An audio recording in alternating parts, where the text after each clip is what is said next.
there, Kelly. Great meeting you. You too. Thanks for the interest. Oh yeah, for sure. Well, there's sort of a history with this show and supporting film festivals, and then there was definitely a lot of that going on during the pandemic years, Yep. which I hear are now over, so we don't have to worry that I about it. hear they are too. That's what the rumor is on the Yeah, street. yeah. But okay, so we can start because that's I tend I what generally happens is I would continue talking to you, and then in 5 minutes you'd go, "Have we started?" And I would say, "Yeah, I apologize. I'm trying to learn to actually make it a little bit more official by saying it because it's so casual that you don't even know that it's going Right. on." Right. Good. Great. But So we yeah, so start. during the pandemic, I was talking to a lot of festivals because it was difficult times for festivals, Yeah. as you well know. I mean, firsthand, of course. So, how does it feel since we are talking about it now? Kind of, I mean, I guess we've turned a corner, or festivals have turned a corner now. They can kind of stop looking backward. Um, well, yeah, I mean it's almost surreal, right? I mean, I think all the festivals, along with all, so many other cultural organizations, really thought, wow, is this the end of, our theater company, our film festival, our dance festival? It was scary. And then everybody just got very creative and innovative, and we had a pop-up drive-in, and then obviously we had virtual offerings. And so now it's weird because it sort of feels like, did that really happen in some ways, Yeah, and yeah, but here we yes, are. I mean really it's like, but I think our festival, like every other festival and cultural organization, we're trying to get back to those pre-pandemic numbers. We're not there yet, but we're strong and robust, and our programming is, I mean, if you looked at our program today as opposed to 3 years ago in 2019, 4 years ago I guess now, there's no difference. I mean, we are right back where we started from, really. I mean, it's we're 17 years strong. We made it through right. the pandemic, and that feels really good. The Berkshire International Film Festival takes place Thursday, June 1st through Sunday, June 4th this year, Coming up. and mainly in the Great Barrington. Any other towns?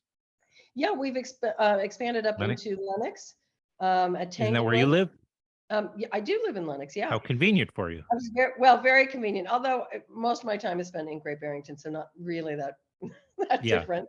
Well, the radio Um, station I work at, the Mahawi is one of our big advertisers, so we're very grateful to them for that. oh, that's a big home for us. Yeah. The Mahawi's where we do all of our big events. We do have films there all day long too, on Friday and Saturday and Sunday, but it's our opening night. It's where we have our tribute, and we're so fortunate to have the Mahawi as, a venue, such a beautiful venue to host these Great special venue. events. Yeah, Yeah, it's so wonderful. yeah. Um, uh, you just to kind of Mm. finish talking about that period. I think one of the reasons is because that you organizations like yours did survive, and there are probably many, and most of which I'm probably not aware of. But I can say that from experience that what I saw from my perspective was a lot of people helping each other, Mm. uh, sharing information, sharing successes, sharing failures, people supporting each other. And I think, one of the things I'm trying to do is put out a message of, it's really important to support the film festivals. If you have a local film festival anywhere nearby, you know, Mhm. it's Mhm. not just, yeah, it's important on levels you may not even think about. Yes, it's go for the entertainment and for the excitement of seeing folks and meeting filmmakers and other casts and crew, but also it's really essential to the success and the survival of a film of an arts organization. So Yeah, absolutely. I mean, that's exactly right. I mean, it's everybody. We're all in this boat together. I, don't, not only film festival wise, but I do lump in all the culturals. We had to lean on each other. I mean, when we did our pop-up drive-in, we worked with our theater company, Shakespeare and Company, and we worked with them to make this happen. It was great for both organizations, and created a, was excitement at both organizations. So it was very much about, pulling together and working with colleagues. And Yes. lifting each other up, and it was important, and it was very, very helpful. And you didn't feel, we didn't feel all alone. Like, are we in this by ourselves? Right, right. Which, It's during focused that way. during such stressful and terrifying times, it's nice to know. Uh, and Yeah. and then there are also things that you did learn that actually, many festivals I work with do some work with the Woodstock Film Festival, and Yep. they continue the virtual. It's scaled down, but Us too.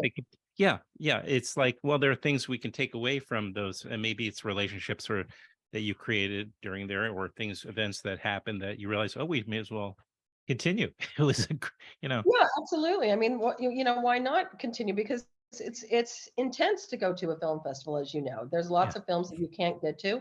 So, it sort of alleviates that a little bit for our audience, that okay, they have a conflict between two films. Oh, look, this is streaming, so I can watch this, earlier or later or whatever. Oh, right. Um, and then go to the Interesting. one.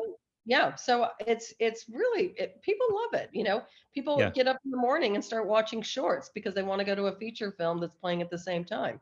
Yeah. So I never thought of it that way. I always think of it for those who are geographically unable to make it, but it isn't, you're right. It's a nice way to enhance the in-person experience. That's right. yeah, yeah, it really is. People love it, and they like going in person, but they also, if they if they have something going on and they just can't get to the screening, you know then they can watch it online. So it's, yeah, that our audience loves it, and I don't feel it takes away, from the in-person experience at all. You mentioned earlier that this was your 17th festival. Yeah. When all the way back there in the aughts when you started, did you know what you were doing? Did you No. I mean, Had no clue. Had no clue at all, Adam. No, it was the craziest thing. Needed a job. Thought, I live in the Berkshires. We celebrate every, genre, from dance to music to yeah, theater. Why aren't we celebrating and having a film you festival? identified something in missing. That's amazing. Yeah, and it's a very engaged community, and very culturally aware, and so started in 2006, and it was very, 40 films over 3 days, and three screens, and it was instantly, embraced by the community. So, Yeah, hard to believe 17 years later. It's right. really 18 though, Adam, because it's really 18, but we can't really count that pandemic pop-up Oh, year. oh, you're leaving that out. I didn't even. Yeah, I Yeah, hadn't done the math. I yeah, hadn't done the math. I Well, know. and you're the also, other than being the founder, you're the art. Your title is artist. Is it still artistic director? It is, yeah, Okay. yeah, yeah, yeah. I And the know I'm not festival really one for titles, but I have to call myself something. better than somebody getting there first. That's Um, right. Opening night is, as we said, Thursday, June 1st, and you're starting with a great film, Hmm. right at the Mahawi, as you mentioned, about food politics, which has become this big topic. Yeah, well, it's fabulous. I saw it at Sundance, and Ruth Reichel was there along with the director. But it's really, during the pandemic, Hmm. Ruth, was really started to dive into. I mean, there were so many weird things, right? Trying to access food, and shelves, being emptied, and she started really looking at the food sources, Uh-huh. and she lives up here near here, so we have a Oh, lot okay. of farms.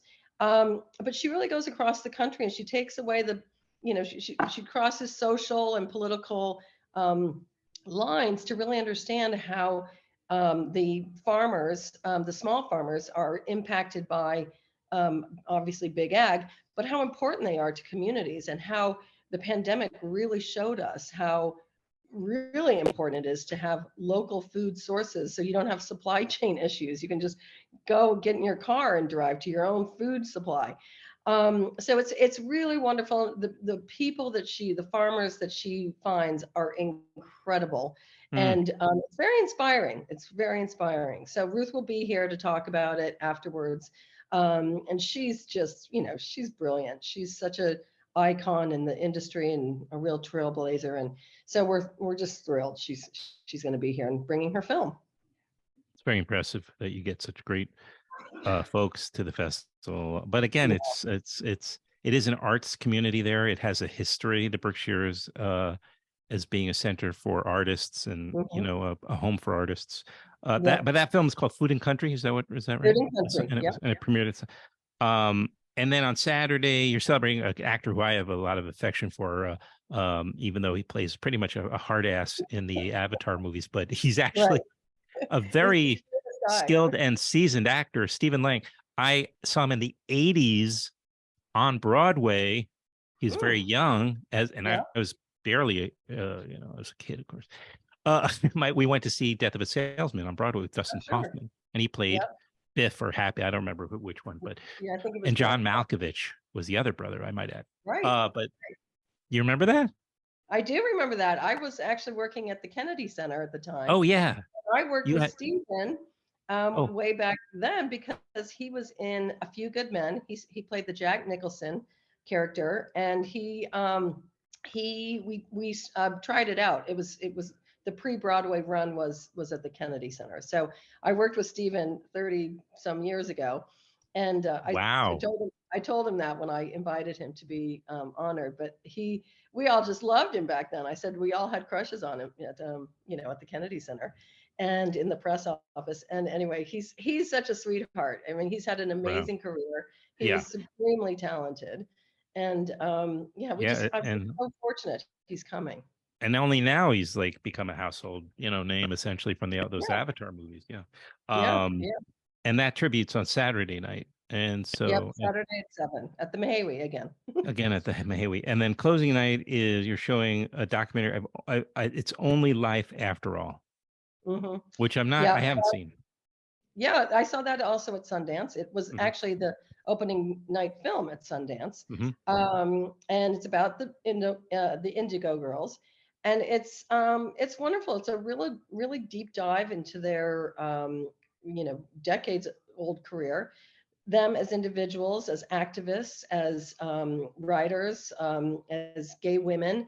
And it's really beautiful. It's very endearing. And of course you know every word to every song. I mean, I don't think of myself as, I'm a fan obviously, but it was so funny. I was like, oh my God, I know every word to every song in this movie.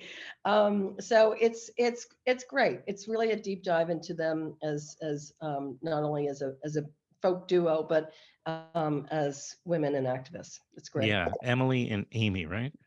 Yep. That's another artist. We play a lot at that same. If I can still plug away at my radio station, where of course you can. It's again. Kelley Vickery, right? Is the artistic director and founder of the Berkshire International Film Festival, which is going to run for its 17th. We can quibble over that. How many features, and you want to mention some statistics? But I mean, I've done so many of these in a way. I just always feel like I'm more interested in hearing your I guess theories or your what motivates you, and what you're trying to do with the festival, more than just like you can go to what's the website? Berkshire's BIFFMA.org. What is it? BIFFMA, BIFFMA. BIFFMA, which is, of course, probably stands for Massachusetts. It does. .org. Yep. .org. And get and you can get on their newsletter, subscribe to the newsletter, but you can also obviously take a look at the program, which is completely online, and see all the great and buy, of course, purchase tickets. And is it now? Do you have you have a la carte as well as do you sell badges for the whole? If somebody wants to immerse, they can just buy it. We have different level passes, full festival pass that gets you into all the parties and films and events. We have an opening night pass, a tribute pass, just a film lovers pass, which is just all about seeing movies and not going to any of the parties. Who wants to do that? I don't know. But and then we have a streaming pass, but you can also just buy individual tickets to every event and every film. So lots of options. Adam. but only a couple of weeks to go. Yeah, 2 And, weeks away. Hard to yeah, believe. right. You must, Official yeah. countdown. So all the more, I'm all the more, I appreciate your making time considering because I imagine you're quite under the under the gun right now for It's quite pretty a, crazy. Not enough um, hours in the day anymore. yeah, yeah. But we're gonna promote. Well, you're still gonna plug away and promote as much as possible from my end, and Thank you. and yeah, of course. And what? How many festivals do you get to during the course of an average year? Would you say? Well, I every year, of course, go to Sundance because I get so Sure. much content from Right. Sundance. So it's Sure. really one-stop shopping. But I Good way of putting it. I like to every other year I like to go to Berlin because of the international content, which is really great. And Uh, often, I go to Berlin and I can't maybe get the film this year because they don't have U.S. distribution rights, but it really tees it up for the next year. So it's sort oh, of I a see. lag. But so Berlin is great. And then really don't go to many others aside from that. But I do also really like Doc NYC in November Oh, you because do go to that's that. yeah, Yeah, down that's in an New York. amazing, the largest documentary film festival in the States, I believe. Yeah, and we get a lot from that too. Okay. So, Yeah. but then our content comes in from distribution companies, and of course we have online submissions. So, films come to us a lot of different ways. But those are the festivals that really, that really make sense for me to attend. So And I do. do you has your mission changed or your personal mission? Do you feel like you approach the festival any differently than you did when you started? I mean, in terms of what you're trying to achieve with the festival. No, in fact, if anything, I would say it's just deepened my, Mm-hmm. my mission and my objective, and that is to celebrate independent film and the people who make them, the people who bring us the stories, and I love independent film, and I'm happy to say that independent film is alive and well. I mean, Yeah. our lineup of films is as strong as it's ever been, and it was hard. I mean, we looked at over 1,000 films and we whittled it down to 80. So it's less than 10% of what we view that we curate and program. So it's very tightly curated, our festival. And, 80 films, and it's not the biggest, but, it's not the smallest, but I think 80 is a nice number for this size festival, because I think, the curation of our films is what's really important and what has sustained us and what's made us popular, Mm-hmm. is because people really trust, they trust that we're programming something, they might not love everything, but No, they, of course, they but that's appreciate it, yeah. I mean, Yeah, you can't work that way. You have to trust your own instincts and and program what you think is best for yourself and for the festival. yeah, for And the audience. Yeah, yeah, and from that I think good things come, and yeah, but that's the beauty part. I think I always recommend people, when you look through the program, of course you'll see certain filmmakers or actors that appeal to you and you should buy tickets for those. But I think also in a way always go for a few wild cards where you have no idea, because that's the joy and that's the benefit of well, being able to exactly. going to a festival is you just if you have a hole in your schedule, go just to anything that just happens to fit in that time slot, because that's where those are where the memories are going to end up. Trust me, and it'll open up a whole new world to you. I mean, it's been, That's exactly right. I mean, yeah, we have something like 24 different countries, from Korea to Morocco to Argentina, to Ukraine. I mean, it's really incredible. It's an experience to go to another country, while you're at the festival, and really yeah, right. experience what Yeah, that feels like, or what that looks like and sounds like. So it's really true. It's a great experience just to say, oh my God, I've always wanted to go to Argentina. Let me check out this film, Chile '76, and yeah, go experience that. Or another film it's is a good Deep one. Rising Yeah, that was at Sundance, and it takes you beneath the sea. It's fascinating, to see what's under under the water in the ocean. You see creatures you've never dreamed existed. yeah, So it's engaging. yeah. I know.